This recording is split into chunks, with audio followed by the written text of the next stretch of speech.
Hello and welcome to Amazing China. I'm Roseann Lake. In our last episode, we toured the magnificent halls of China's Red Sandalwood Museum. Red sandalwood, or zitan in Chinese, is possibly the most prized wood in the world because of its rarity.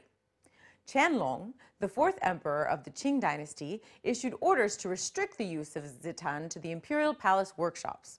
Special measures were taken to avoid any waste of the palace zitan supply.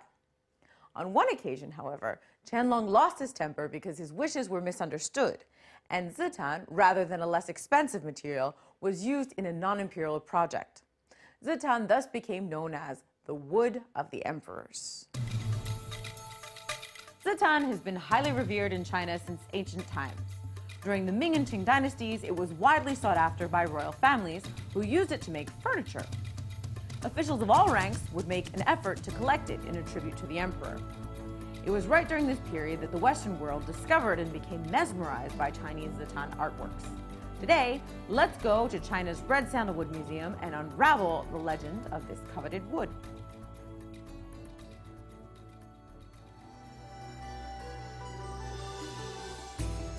We are now in a bridal chamber built in the style of the Qing dynasty. This daintily carved wedding bed is one of the thousands of zitan treasures collected in the China Red Sandalwood Museum.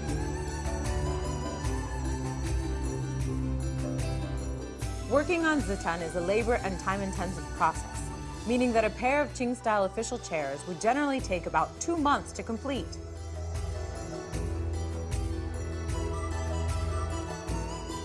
Here, Madame Chen Lihua, the founder of the museum, has mobilized a specially trained team to restore the glamour of Chinese zitan culture of the Golden Age. Every morning after I get up, the first thing I do is go to the workshop and work with the craftsmen. They have a great passion for this job, and each time a piece of work is finished, we will have a great sense of achievement. I never push the craftsmen, but I do ask them to be as meticulous as possible, no matter how long one project takes.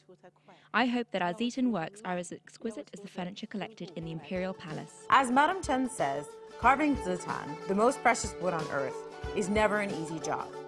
Only the most experienced craftsmen are permitted to work on it. Often, the value of zitan furniture is dependent as much on the reputation of its artisans as on the quality of the wood.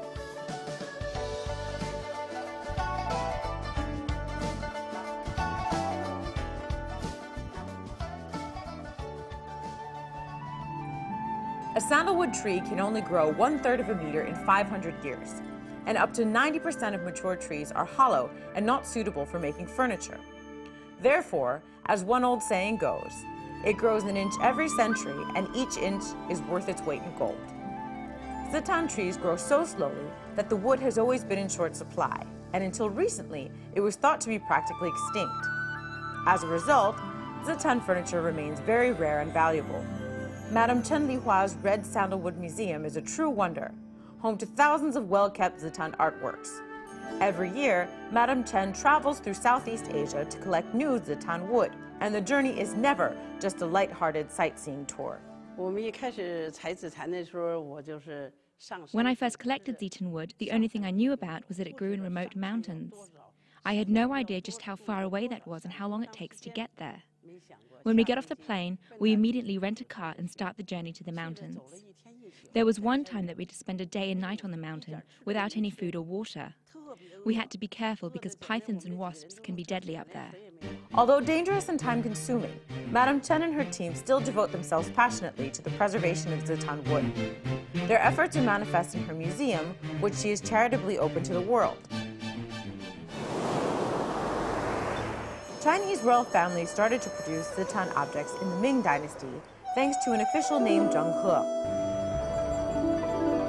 Zheng started his first maritime expedition in 1405 under the patronage of the emperor.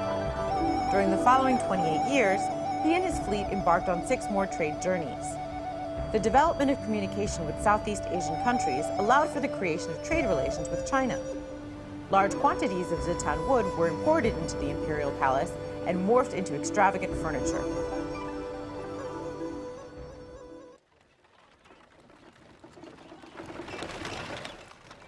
During the same time period in the Western countries, zitan was so rare and precious that it was only used to make small objects.